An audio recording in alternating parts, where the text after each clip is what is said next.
I want everybody in the company, including all of the management and all the board and the workers, to all have a significant stake in the company. And then we're all rowing the boat in the same direction, because mining's a tough enough game as it is. And when you're all rowing the boat in the same direction, things work really well. Welcome to the My Future Business Show, where we get you in front of your best audience and keep you there. Not only are we interviewing the biggest names in business to help you become even more successful, we're inviting you to book your spot on the show to help you grow your business. So at the end of the call, make sure you fill in the interview application form at myfuturebusiness.com/interviews. Hi and welcome to the My Future Business Show. My name's Rick Nusky. I am your host and I get to speak to some incredibly talented people, and today is no different because I'm on the line with the wonderful Andrew Bowering. Welcome to the show, Andrew. Thanks very much, Rick. Pleasure to be here. Yes. Now, for the context for everybody who's on the call today, we're going to be talking about silver at Apollo Silver Mining.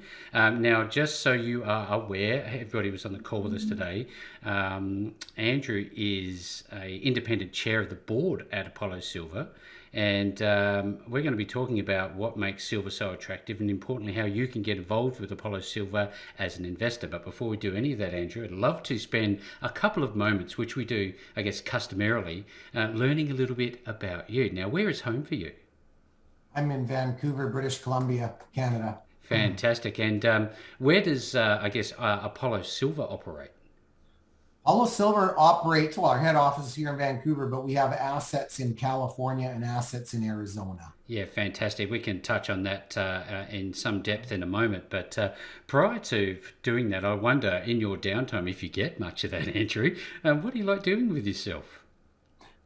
I'm a worker bee. I love to work. I enjoy cars and collecting art and stuff like that. But honestly, I'm a worker. Everybody knows that. I've been 35 years in the business. I've owned my own drilling companies, and I run several public companies. They're, Prime Mining at a $500 million market cap, American Lithium at a north of $500 million market cap, and wow, lithium's a big thing at the moment, isn't it? With all the EV coming through, it is. There's two big Chinese giant lithium companies outbidding each other for a lithium company I started 5 years ago. So yeah, it's a pretty exciting time. Yeah, what a problem to have, hey?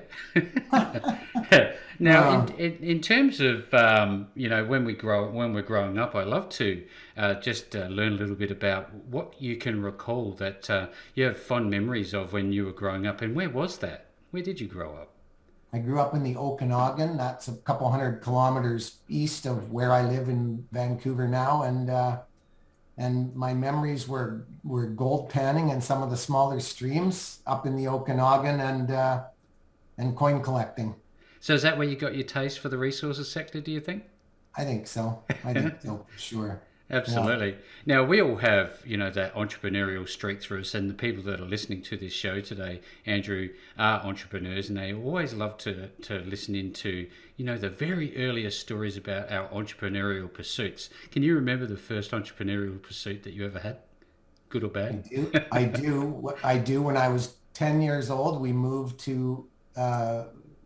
on to the border of a golf course. And within, 2 weeks of moving there, I was walking around the golf course collecting golf balls and selling them to the doctors and lawyers that played at the club. And I never looked back. I mean, I had a lot of money as a kid just from selling lost golf balls. Yeah, absolutely. And oftentimes they're brand new, aren't they? That's right. Yeah. That's right. Yeah. How many times you put one up on the tee and hit it into the woods, never to get it back, right? Do you like playing golf? I do. I do. I don't have a lot. I'm busy with work. Yeah, so, no, I understand. Now, you and I touched on briefly earlier that, I enjoy the resources sector, being in the drilling game myself for a decade or so. You owned an organization like that. Now, I know by sitting left to center to CEOs and owners of those types of businesses that's hard work and that takes a bit of effort. Tell us a little bit about that experience. Well, so after high school, I went and worked in the drilling rigs in Western Canada, and I did that for 4 years. So I know from down to washing equipment to bolting it back together and making it operate. Of course, I went through university, and 15 or 20 years later, I find myself working for a gold exploration company and in the sales end of it, the IR end of it. Yep. And they were writing big checks to the drilling company. And I thought, I got enough experience in a drilling company to run one. And so I started one Yep. and it was successful. And we ran it for a lot of years. I only sold my final stake out in it 3 years ago and operated 7 drills across Canada. I've drilled iron ore, copper, gold, silver, pick them. I've drilled them. So, but I think that it helps you in any business, really being an entrepreneur and understanding the bottom line and how you make something successful. And I don't think enough people understand that in the public market sector, Yeah, absolutely. I've run, so I've done 9 deals in the 30 something years I've been in public markets. I've done 9 deals. 5 of them have been taken over for their assets. Yep. And the rest of them still trade today. And as I mentioned a few minutes ago, my 2 lead companies are north of $500 million cap. So You don't leave much on the table, do you? When you do this, you go all in, don't you? well, you do. You put it. I put a lot of my own money up in these things, and so as a result, I align myself with shareholders. I want everybody in the company, including all of the management and all the board and the workers, to all have a significant stake in the company. Yep. And then we're all rowing the boat in the same direction, because mining's a tough enough game as it is, and when you're all rowing the boat in the same direction, things work really well. Yep, it's a harsh environment, and it takes some tenacity, definitely some skill to get the deposits out of the ground and find the right holes and continue on your journey. Now, talking about journeys, tell us a little bit about how it came to be that you're involved as a co-founder of Apollo Silver. How did this all happen? Well, I mentioned about 3 years ago, I thought the timing was pretty good to get back into the precious metals trade. There'd been 8 or 9 years of pain, and it looked to me like there was enough pain in the trade that it was going to turn at some point, and then a little bit of luck, a lot of money printing around the world, and so you had to guess sooner or later that precious metals were going to kick off, and then I think COVID expedited that, of course, but the upshot of that was, boom, precious metals on the significant increase. And then running a couple lithium companies, I know the push that's coming in the electric vehicle space, the renewable energy space, and that whole greening of the earth, and silver is a big component in that. So the real advantage to doing a silver deal is that you can capture all of those things. You can capture this potential big demand for the metal from the industrial sector, and then the insurance precious metals side of it, because of the money printing that's going on. You've got, considerable storing away of the metal. So I thought it was a good opportunity, a good time. And the guys that put my early shareholders in Prime and in American Lithium said, would you do a silver deal? And so I said, for sure. And that was almost 2 years ago. And it took us almost 2 years to find the right assets. And so we looked in Peru. We were really close on something in Peru from Peru's largest silver producer, Buenaventura, but there were some issues with community and royalties had a complication. So we dropped what we thought was a pretty good asset. We didn't pick it up. And then again, I was pretty close in Mexico on something, and with a pretty big silver company that was willing to give it to us, and we knew the asset well, and we knew what we could do to alter the plant and some other things. And anyway, there was complications there. And then some guys came to me with these assets in California and Arizona, and Tom Peregudoff, my CEO, who's spent 18 years with BHP. Yeah, fantastic. And another 7 working for Friedland as a CEO. Said, these are the assets. I think so too. We can build something here. We can deliver a return. So that's the long story of how I got into it.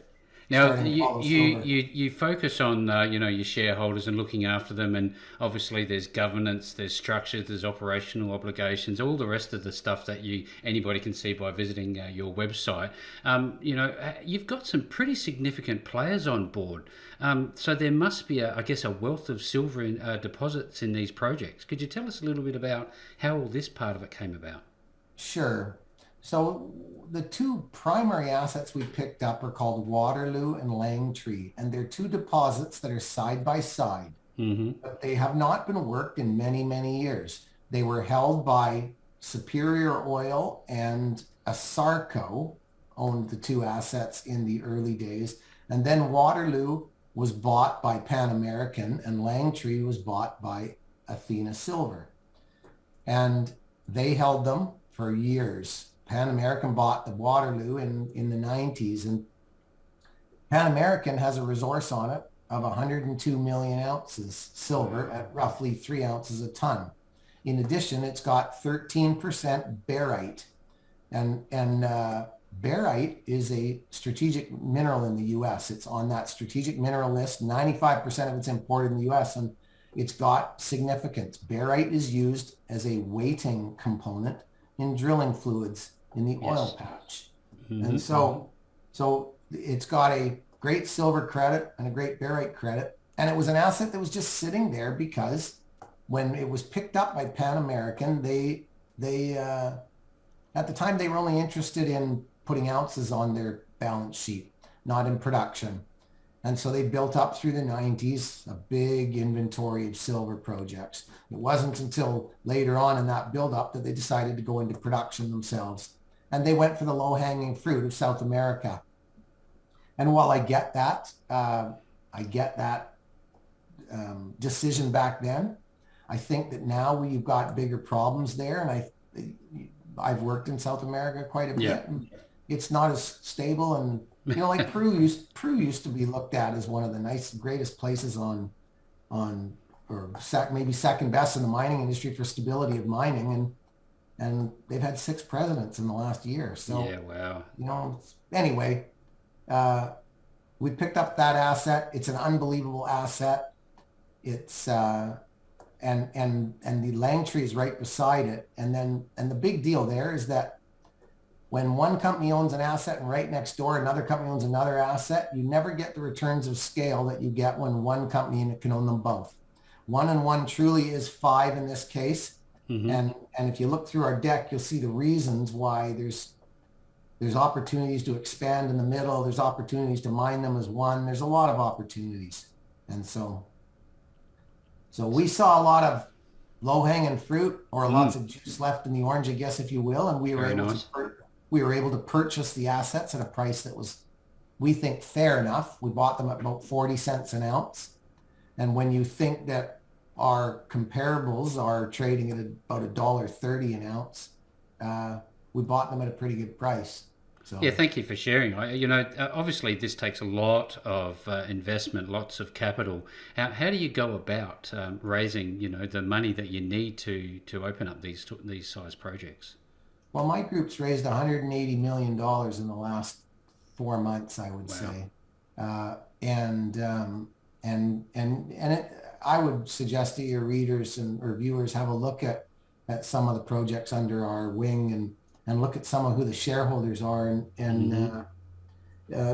Success has many fathers, but we have a good track record, and so people trust us with their money.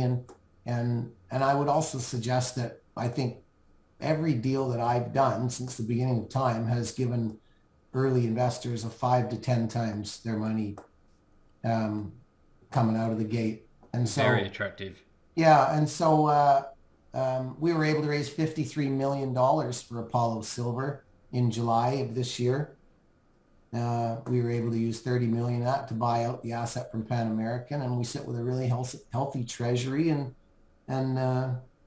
that gives us the freedom to spend the next 2 years doing everything that we need to do to get these resources compliant, so that we can then take them through an economic study of some kind, whether it's a PEA or a pre-feasibility study. But we're funded through that. So Excellent. Yeah, great. Thank you very much for sharing. I think to myself, what are your thoughts on the price of silver? We often hear about gold being the primary conversation in these types of circles, but I think silver's got its place. I do. Sometimes I joke and I go like, for me, it's all about, can I make money at any price? And so we always have to look at the downside and say, hey, can we make any money at what's the long-term running average or the 10-year average on gold? It's maybe Yep. 1,400 or something like that. Can Hmm. we make money at 1,400? Can we make money at 12 or $13 silver? And so you always have to make those assumptions when you look at buying something, just because. Yep. But I really believe that we've had a 9-year downtrend in the precious metals prices, except for the last year and a half, and and that's just the beginning. And so most of the things that I buy, I mean, I think about a can of peas, for instance. You know, they've gone up 5 times in value in the last 20 years, Yeah. and so I think the metal prices are due. I think there's going to be a run in them. I don't like to predict where they're going, but I think the trend is in our favor. I Hmm. think that the silver demand that's coming. Oh, and that was the thing I was going to suggest to you, was that, you know, at the time of the Bible, there was, what did the wise men bring to baby Jesus? They brought him 3 gifts, um, gold, frankincense, and myrrh. And 2 of those are pretty well gone now. The only one left is gold. And so the average gold investor, there are gold investors out there. They're smaller than by numbers, they're much smaller than silver investors. Hmm. And silver is a, what do they call it? The people's money. It's a less expensive commodity. It's got a massive industrial demand. It's got supply restrictions due to its being a co-mined product, and that is that it's predominantly produced as a byproduct in copper, nickel, and zinc mining and lead, and so it's, to me, the future looks pretty bright for silver, given its uses in photovoltaic solar panels, uh, EVs, and Jewelry, all all of the it. rest of it. Yeah, and all the rest of it. It's the future looks bright for it, and I think that we can build something that's going to be successful, Yeah. grow, and ultimately we'll get to sell it out to somebody at a much higher valuation later. There's And going to be that's a my lot of, view. yeah, thank you again. There's going to be a lot of people on this call today, Andrew, who are interested in knowing as much as they can about Apollo Silver. And I'm wondering if you could share with us a little bit about the corporate structure and the team behind Apollo Silver. Would you mind sharing a little bit about that side of it? Sure. Uh, so Apollo has about 150 million shares issued and outstanding. Hmm. There's another uh, 50 million shares in, I'll tell you, there's 63 million shares in derivatives. And Yep. those are warrants that are priced, well, 35 million of them are $1.25. So half of them are at 125, and then the balance are at about a 60-cent average. Uh, so fully diluted, 225 million shares out. There's 17 million in working capital. And the share structure would be management's at just over 20%, high net worth strategic investors 27 to 30%, Hmm. institutions 30%, and then the balance is retail owned. Yeah, fantastic. Do you find yourself actually going out to site yourself and having a look at these projects ever? I do, I Yep. do. And uh, what do I want to say about this? I know what I don't know. And I recognize that, Yeah. you know, I know enough geology to get me in trouble. Yes. And I like to, I'll put my money where my mouth is, but I'm not the mining engineer. Yep. I'm not the geo. I love to go have a look. I like to assess, hey, is there infrastructure here? You know, where's the water supply? Are there some ranches we can buy for the water, or is there a river we divert, or where's the water come from? Amenities. Yep. Where do the raw materials come from? What's the community like? How are the people? Can we get along with the people? Can we give them jobs? Are they going to let us build a mine here? Or, yeah, so touching, feeling, being on the ground is very important in anything you do. If you don't do that, we've only finished this deal off in late July, and we've already had 6 of our team on site for 2 weeks. So you don't, yeah, it's very hard to manage from a distance, and COVID's caused a bit of problems in that for the Of last year and course. a half. Yep. But we're slowly coming out of that, and it makes for for being on the ground and being close to what you do.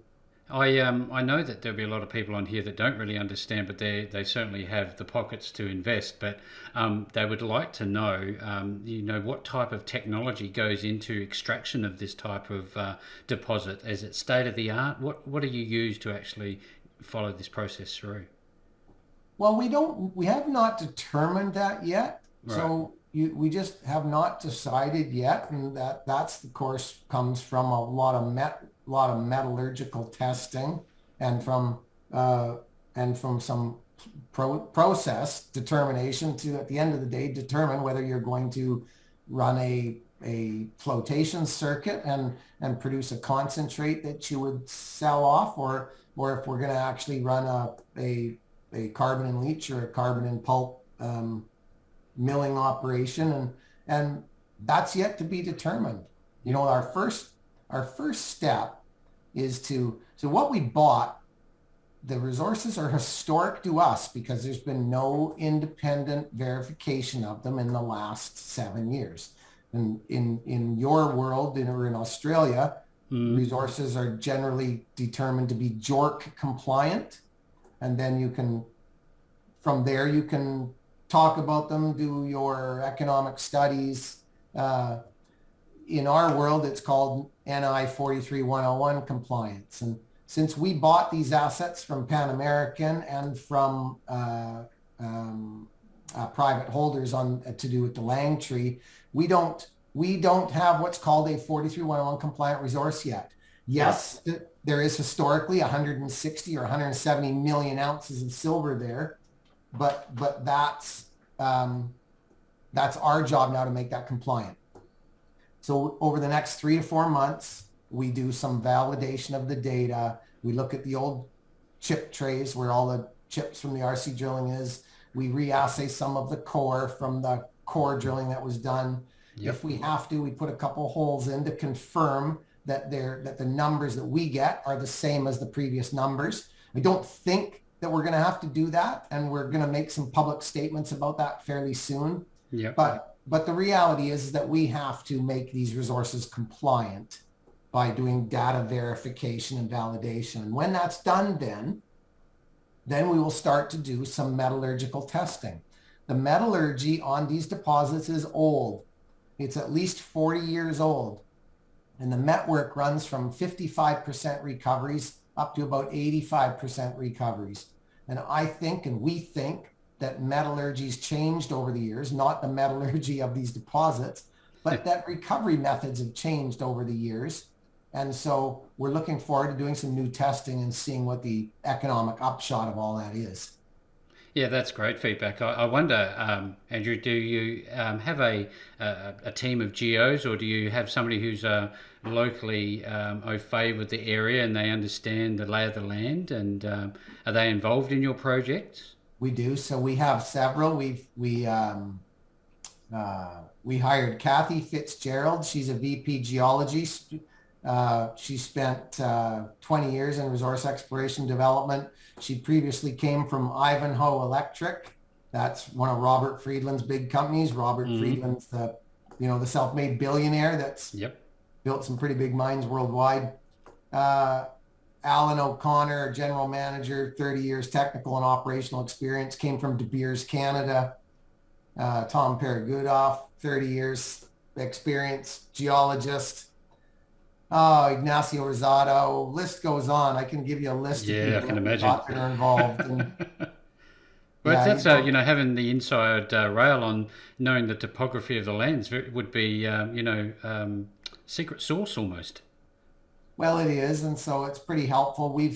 I got to be a bit careful in my discussions, but of course, but your listeners will be, if they follow the story, they'll notice that there's some things coming. There's some other additions to this team that are going to happen in the next little while, and they're very connected in not only in the industry but in the environmental circles and in California, and so it all makes sense. Yeah, that's all part of being successful.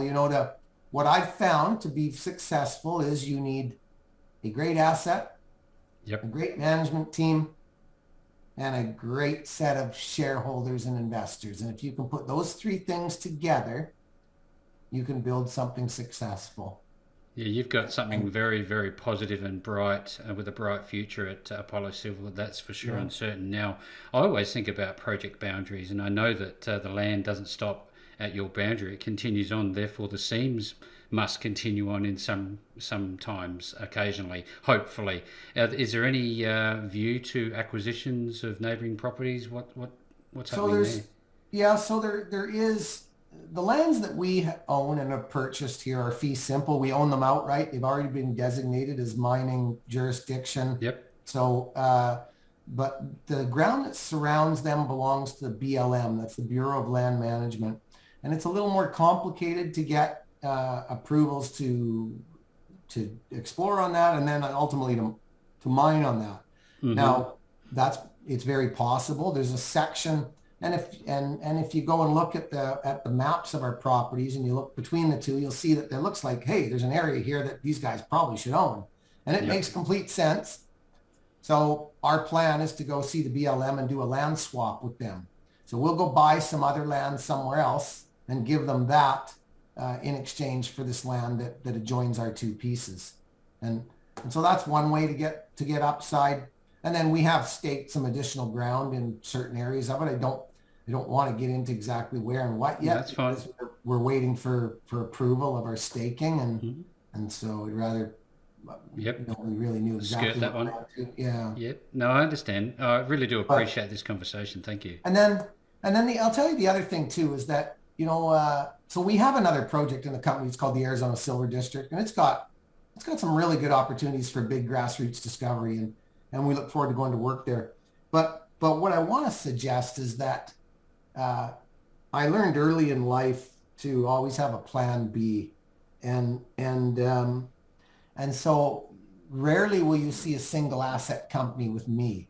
I'm always looking to, at the right point in time, buy something else that makes sense. I used that phrase earlier, 1 and 1 is 5, but Yep. effectively I'll use it again. And that's at some point here, we will deliver on the things that we said we were going to deliver on. And when we do, the market will give us a higher valuation. And and uh, and then other things will come along, like the silver price will spike, Yep. and all of a sudden we'll get a much higher valuation. And usually, what I do in those situations is I then go and buy something that I've been looking at for a while that makes sense. And so this company continues to look at other assets. Yep. We keep the doors open, and when the time is right, and if the price is right, we would strike on something else. And the Mm. reason for that is that there's a big vacuum between silver companies that have a 200 million market cap and the $1 billion intermediates and then the multi-billion-dollar big boys. But Yep. that gap between 200 million and $1 billion is something that's just ripe for a US silver company. And so for us, it'll be developing Calico Silver, moving it along, getting it through pre-feasibility, getting some valuation in the market for that, doing some early exploration work at the Arizona Silver District, hopefully getting some valuation in the market for that, and then potentially finding another big asset that goes with it. And now That we're would be at nice. now we're at that part of the food chain where somebody wants to take you out. So yeah, this that's is this is great feedback. I'm really enjoying the conversation, uh, Andrew. I just momentarily, if I could, please. You're talking about that, they're going through the feasibility just a moment ago, and all the work that has to be done pre-production. How long is that going to take from here? Do you think? we'll probably get into uh, we will deliver a maiden resource for Waterloo and for Langtree sometime in, my guess, early 2022. And then by then we will also be into some exploration on the property. We're just in the process of doing geophysics across the property. We've Mm-hmm. already established several areas that we need to do some further drilling to extend. Many of the old holes ended in mineralization. And nobody ever wants to end a hole in mineralization. So we're going to go back and drill some deeper. We're going to go drill long strike, and we're going to test some other structures. And if some of that's significant, and we know, and so we would probably have an idea on that by maybe second quarter of next year. And if some of that's significant, then we might have to look at doing a new resource calculation to add that in. But so you're kind of on two critical paths then. But the upshot of all that is that ultimately we would want to lead this to an economic study sometime in late 2022. And Excellent. so, and I'm not sure yet whether, but it would likely be a PFS, so a pre-feasibility study. Most of the resource will be measured and indicated, we would think. So should be able to get to a PFS. And then from there, it's you know, depending on our treasury, whether we have to raise any more money or not, or just buttoning things down and then going through a feasibility study. And then of course you make your decisions from there, whether you're doing it yourself, looking for a partner, or looking for a buyer.